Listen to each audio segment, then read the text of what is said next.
When was the last time you were shocked? I mean, really shocked. So I remember sitting in my living room on Wednesday, March 11th, 2020, and hearing the news that the National Basketball Association, the NBA, was halting play until further notice. So in essence, they were canceling the season because of this sort of mysterious illness from across the sea. Like, that was a shocking moment to me, because that's when I first realized, like, some things are drastically changing. Now, when we talk about something shocking, we're really referring to something that grabs our attention, right? So it's sort of imagery we use, like something electrified, and we're hit with this unexpected burst of current, right? We say it's shocking. This news or this experience almost has this physical sensation. It's certainly not something we ignore and just sort of go on as if nothing happened. Genesis 38 is shocking. It interrupts the familiar biblical story of Joseph, right? That's the one you learn in Sunday school that teachers love to talk about. It has flannel graph and coloring sheets. No teacher in all of Christian history, Sunday school teacher, has ever taught on Genesis 38, right? They talk about Genesis 37 and they jump right to 39 and keep going.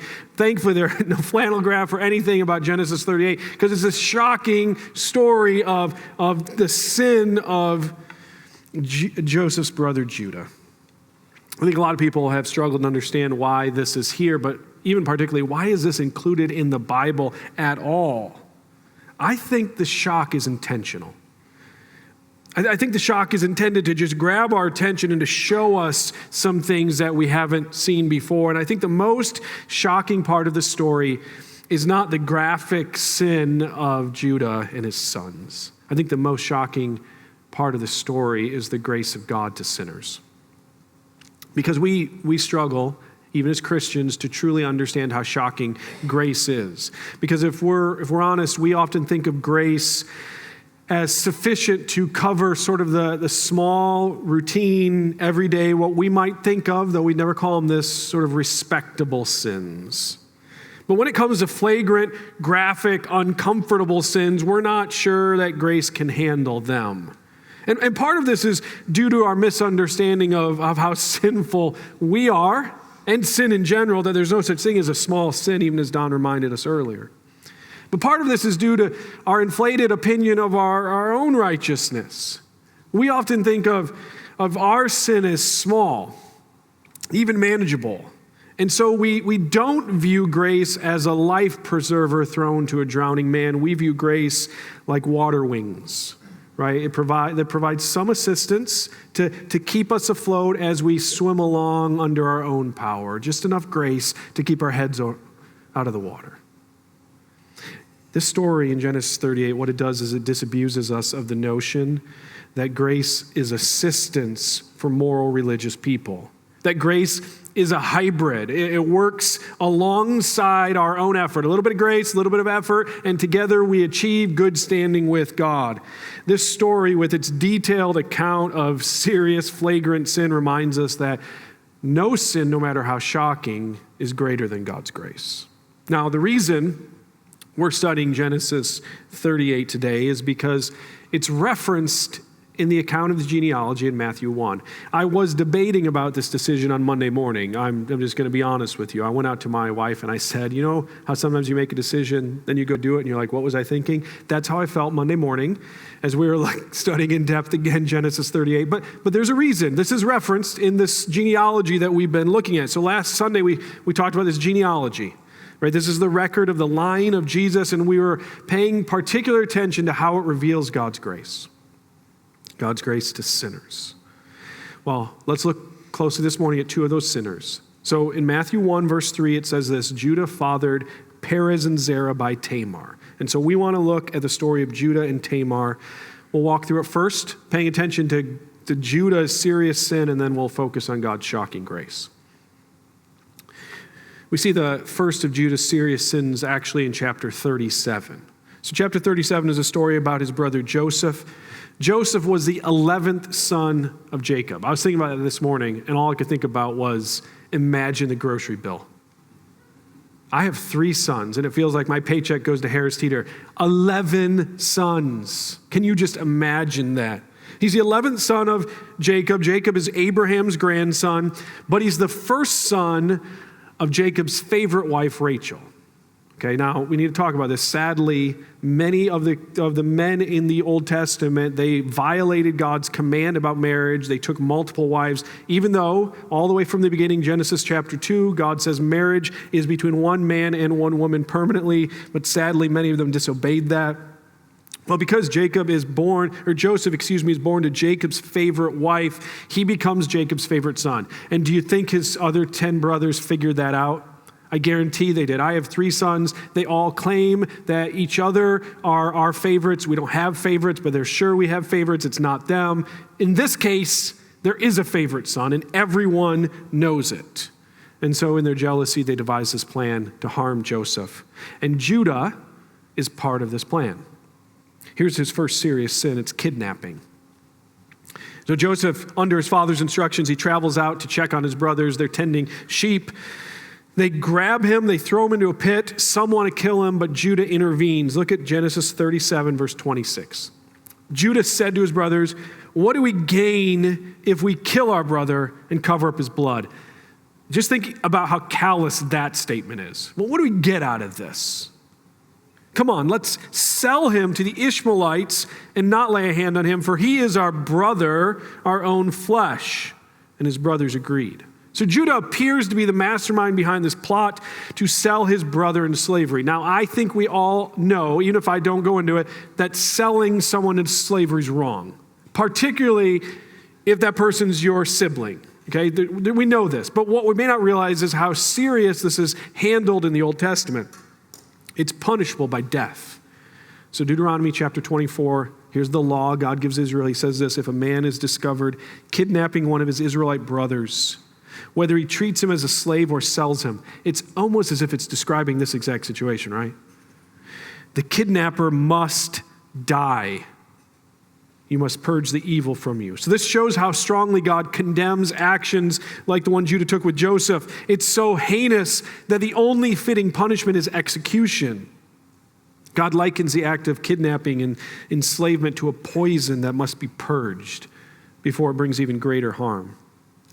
I just want you to think about how cold and hard-hearted it is for you to think you should sell one of your siblings into slavery. Now, if you have siblings, you've joked about it, right? But that's a long way from actually saying we're going to do this. We're going to sell him to live a life as a slave. It may be a short life because he may be killed by his master. We don't really care. I mean, think about how cold and hard-hearted. Basically, what we see here is Judah views Joseph like a piece of livestock, and he's just going to sell him for a few silver coins. His next serious sin is found in chapter 38. It's really more of a lifestyle of rebellion. It begins by him leaving his family and living with the Canaanites around him. So in many ways, Judah is like Lot, who's Abraham's nephew, who separated himself from Abraham, started to live with and like the pagan inhabitants around him. So look at verse 1 of Genesis 38. It says, at that time Judah left his brothers and settled near an Adulamite named Hira. There Judah saw the daughter of a Canaanite named Shua. He took her as a wife and slept with her. She conceived and gave birth to a son, and he named him She conceived again, gave birth to a son, and named him Onan. She gave birth to another son and named him Shelah. It was at Kezib that she gave birth to him. So in Judah's case, he doesn't just live among the Canaanites, he marries one. This is a drastic departure from what his father and grandfather had done. So when his great-grandfather, Judah's great-grandfather was Abraham. We talked about Abraham a little last week, right? So when Abraham is dying, he calls his servant, his most trusted servant to him, and he gives him this sort of command or this charge and makes him promise. Here's what he says in Genesis 24.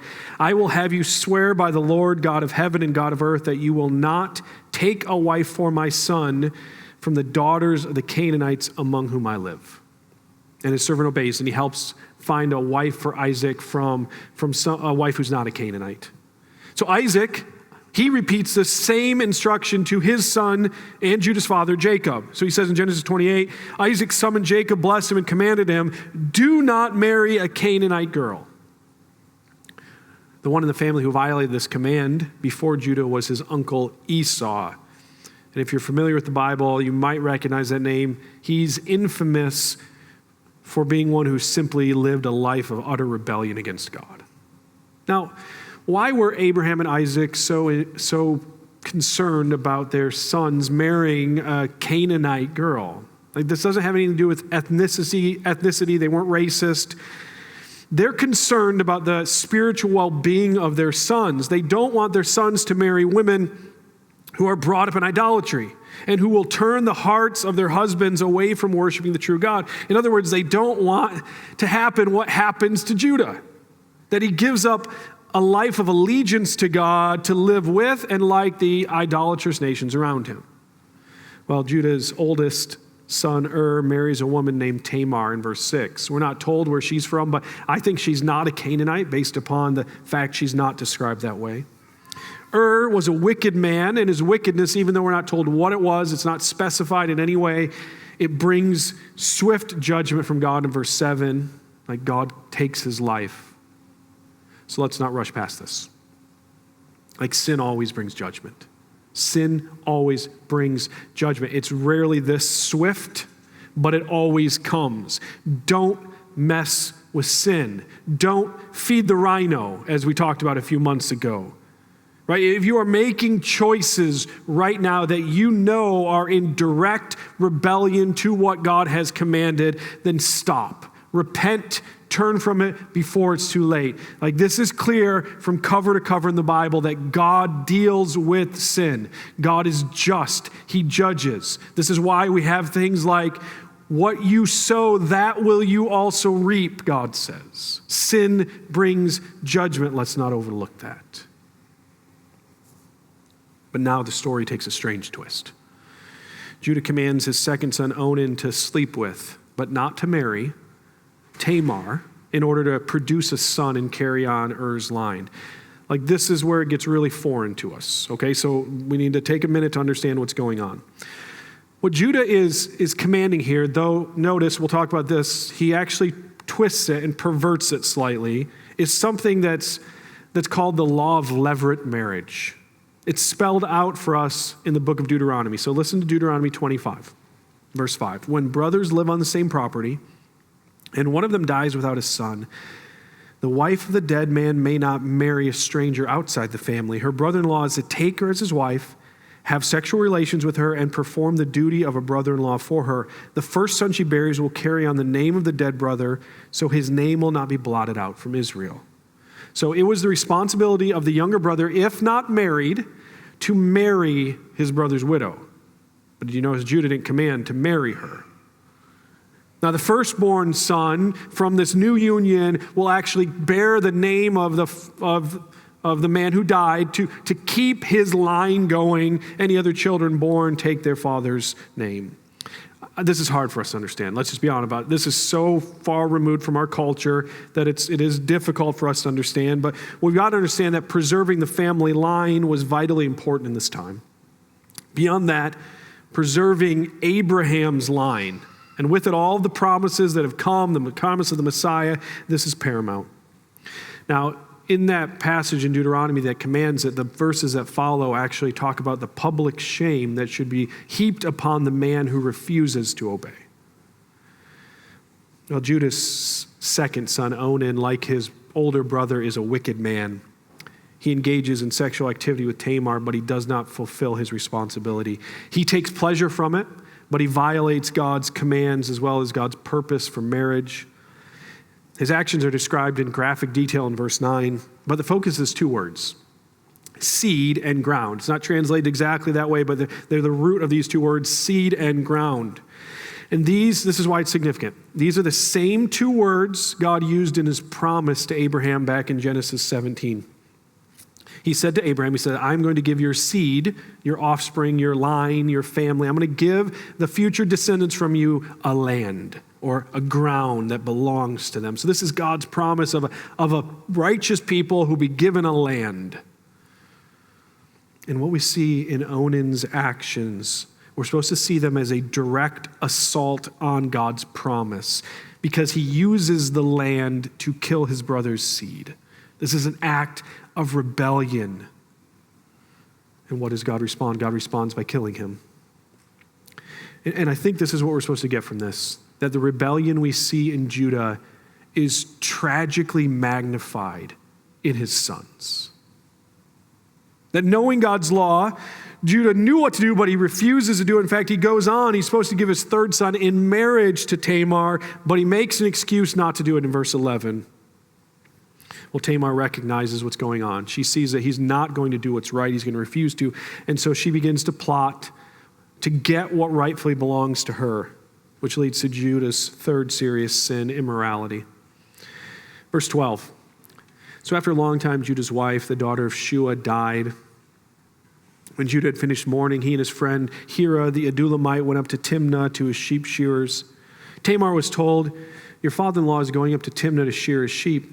So she took off her widow's clothes, veiled her face, covered herself, and sat at the entrance in Enam, which is on the way to Timnah. For she saw that though Shelah had grown up, she had not been given to him as a wife. When Judah saw her, he thought she was a prostitute, for she had covered her face. He went over to her and said, "Come, let me sleep with you," for he did not know she was his daughter-in-law. She said, "What will you give me for sleeping with me?" "I will send you a young goat from my flock," he replied. But she said, "Only if you leave something with me until you send it." "What should I give you?" he asked.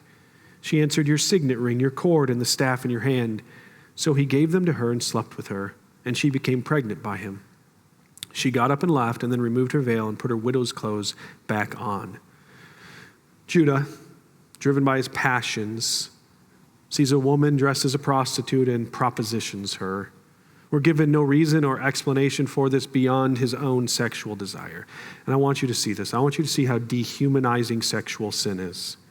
Tamar is wearing a veil. This is likely the custom at that time for prostitutes.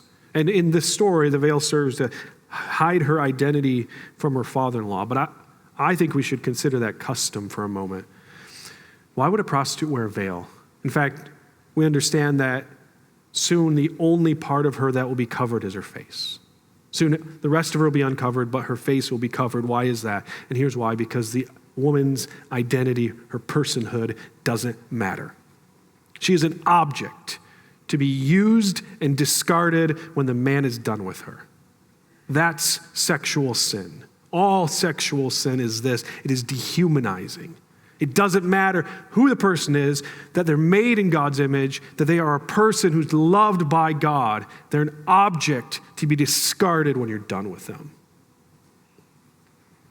This is always the case with sexual sin, all sexual sin. And maybe the most prominent way we see it is in pornography, where people's identity don't matter. They are objects to be used for your enjoyment. No thought is given to the good of the other person.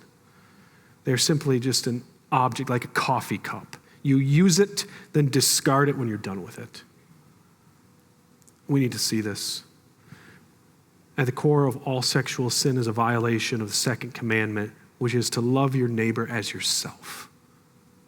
Not to use them, not to abuse them, not to discard them. Sexual sin, all sexual sin is unloving.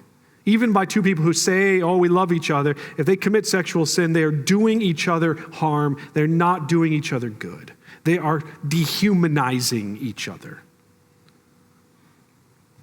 Here in Judah's case, he has no payment with him. And so what he does is he gives Tamar some things that will uniquely identify him. We could say this, that he forfeited his identity for a moment of sexual pleasure. His appetite for this sexual experience caused him to violate God's command. But if you can believe it, his serious sin here actually hides another sin, and that's idolatry. So Judah, at some point later, it appears to be very soon, the next day or two, sends his friend with payment for the prostitute, and he wants his belongings in return, but the friend can't find her. Notice what the friend asks when he's looking for her. Verse 21 says, he asked the men of the place, "Where's the cult prostitute who was beside the road at Enam?" "Well, there has been no cult prostitute here," they answered. So the Adulamite returned to Judah saying, "I couldn't find her, and besides the men of the place says, there has been no cult prostitute here." So in that time, many of the pagan religions included sex in their false worship. I would say this, we don't have time to explore it, but that hasn't changed. That much of the false worship and idolatry in our culture is driven or includes sex. The prostitutes in this time would gather around the temple or the shrine, and worshipers would sin with them as an offering, often to the gods of fertility. So Judah isn't simply committing sexual sin with someone he thinks is a prostitute. He's fully engaging in the wicked rituals of a pagan religion. When he left his brothers and joined the Canaanites, he appears to have left all faithfulness to God and fully embraced their godless lifestyle. So his friend returns with the news he can't find the prostitute, and Judah feels no conviction about his sin. He does worry about his reputation. Verse 23, he says, "Let her keep the items for herself, otherwise we'll become a laughingstock. After all, I did send this young goat, but you couldn't find her." I mean, how seared is Judah's conscience? Like in this account, he has shown no shame for his repeated sinful actions, but he's worried people might make fun of him because he got tricked. Like he doesn't express any regret about immorality or idolatry or lying or faithlessness. Here's what he's concerned about, like his ego. I mean, this is sin. Sin has a corrosive effect on the soul. It hardens and hardens and hardens until there's no place for love or remorse. Judah's fifth and final serious sin is seen in his reaction to the news that Tamar, his daughter-in-law, is pregnant. Notice his hypocrisy. Verse 24. About 3 months later, Judah was told, "Your daughter-in-law, Tamar, has been acting like a prostitute, and now she is pregnant. Bring her out," Judah said, "and let her be burned to death." So imagine for a moment with me Tamar being dragged out of a house, being dragged down a dusty street to the center of the village, and there she is thrown at the feet of her father-in-law, the man who has repeatedly harmed her, who's refused to obey God's law and give her husband, who has violated her. And he's standing there red-faced, and he points at her, and he says, "Go start a fire. We're burning her to death." And before they can act, Tamar says this, "I'll tell you who the father is." And she doesn't just name the father. She produces evidence that's irrefutable about the father's identity. Verse 25 says, as she was being brought out, she sent her father-in-law this message, "I am pregnant by the man to whom these items belong." And then she says this, and I love this boldness, "Examine them." I don't think he's going to need to, do you? I think he's going to recognize them. And she asks the question, "Whose are these?" And Judah recognizes them and says, "She is more right than I, since I did not give her my son Shelah." This is the very first time we see Judah respond correctly, that he recognizes the items as his and he understands it was his choices which led to Tamar's actions. I mean, this is a shocking catalog of sins, isn't it? I mean, how would you, in one chapter, want to have all of this laid out? I think it's intended to be so. I think we're intended to read it the first time and be like, what in the world's going on? And then repeated times like, what in the world is going on? What is he doing? What's he thinking? And this would be as shocking as this. I want you to imagine a future Israelite who knows the promise of God that the Messiah is coming through the line of Judah. And he reads this. But I think the shock of his sin is nothing compared to how shocking God's grace is. Let me show you 3 ways that we see the shocking grace of God in this story. First, God chooses to use sinners. He chooses to use sinners. So let's review for a second what we talked about last week. You have the first 2 humans, Adam and Eve. They disobey God. Their disobedience brings judgment. In the moment of judgment, God makes this promise. I'm going to give you descendants. From those descendants, one will come, a son, and he's going to triumph over evil. He's going to crush the head of the serpent who tempted you, and he's going to restore all that's been broken and damaged by sin. Right? And so that the question of the son's identity becomes the central question of the Old Testament. Right? We talked about this last week. Who is the son?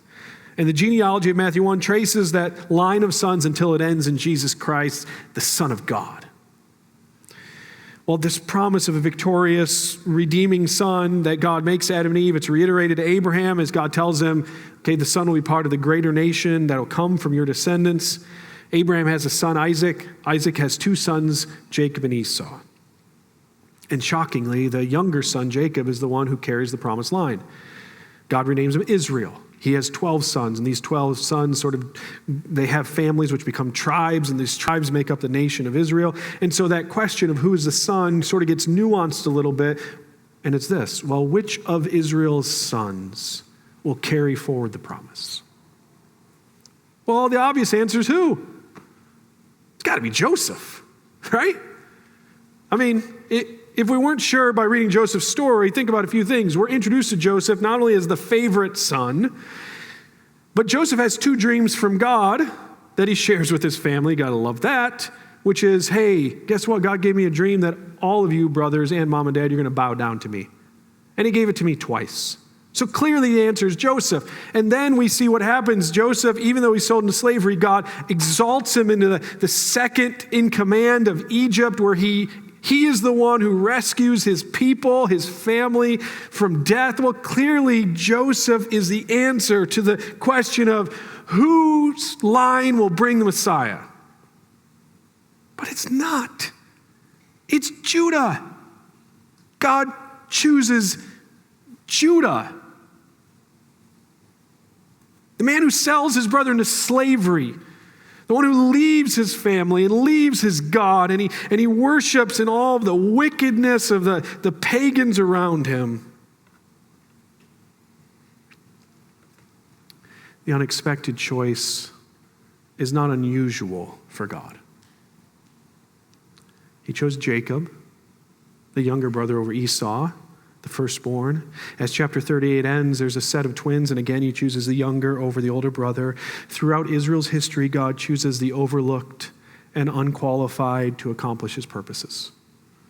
Like even when it comes to the greatest king in Israel's history, King David, Samuel comes there, the prophet, and he sees David's older brothers, and he's like, wow, those look like kings. David looks so little like a king that his dad doesn't even bring him out of the field. But that's who God chooses, the overlooked, the unqualified. So we should ask this, why? Why does God do this? Why does he do it over and over? In fact, that's sort of the point of Genesis, all these stories, is God keeps choosing the person you wouldn't expect. And here's the answer. He does it because he's gracious. No one's deserving. When someone appears to be more qualified in our eyes, God's not impressed. Like God doesn't look at Judah and look at Joseph and be like, oh, Joseph, I better pick him. He's got it together. Like God doesn't look at our resumes. He's not surfing LinkedIn and is like, wow, I got to use that person. Look at what they've accomplished.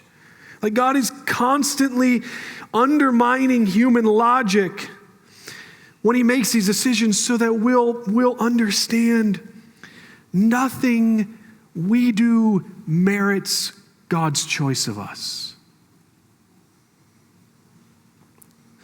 Like we're consumed with measuring up to other people's standards or even our own standards. We're concerned with other people's opinions, right? Our boss, what's he think about me?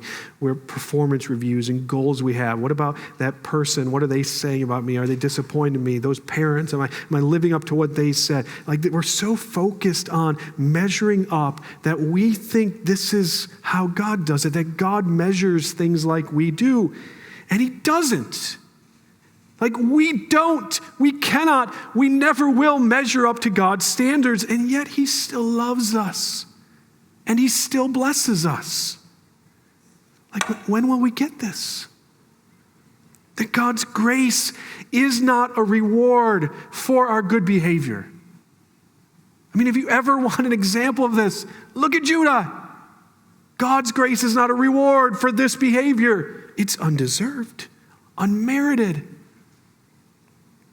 So God in his grace chooses Judah. And because God is gracious, he changes Judah. God shows grace to sinners, and then in his grace he transforms sinners. A few chapters later, we see Judah again. And in the next time we see Judah, think about this. He's offering to take his younger brother's spot in prison. Judah, who once kidnapped and sold a brother he saw as a threat, he now offers his life as a substitute for his brother. You see, God so changes Judah's heart with his grace that Judah becomes this faint picture of Jesus, who offers his life as a substitute for his brothers and sisters. God chooses sinners and he changes sinners. I mean, brothers and sisters, do you understand that God has chosen you? That he has chosen you for himself, that you belong to him, and he's chosen you for a purpose, that he has this role for you to play. Like Judah, you are part of the story of redemption. So let me encourage you, don't let feelings of worthlessness and shame over sin keep you from faithfully serving God. God didn't choose you or bless you or give you a job to do because he saw your resume and was impressed. Here's what God saw. He saw your sin, and he saw your ugliness, and he saw the things deep down in your heart that you have never told anyone about. And he chose you anyway, and he has a plan for you. And he's given you a job. You are to model his saving grace by serving the needs of others.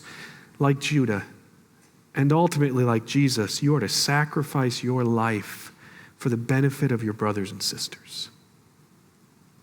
Are you? Are you doing what God has called you and commissioned you to do? How are you serving others in need?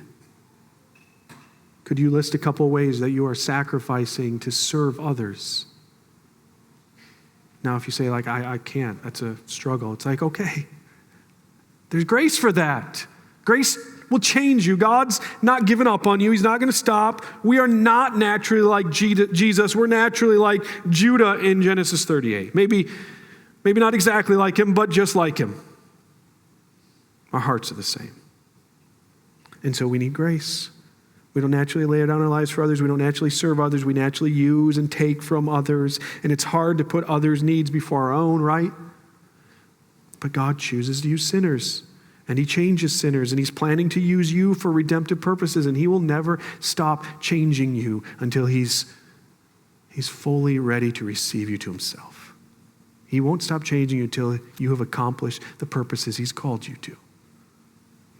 Second, faith, not effort, produces righteousness. I think the most shocking statement in this shocking chapter is verse 26. Judah says this: she is more in the right or more righteous than I. I mean, how many of you read this story the first time and you thought of Tamar as righteous? Or faithful, maybe that's a better translation. How many of you read this and were like, yeah, that Tamar, like she's a model of faith, righteousness. Right? I certainly didn't, certainly not at first. But let me ask you this question. Who in this chapter believes what God promised?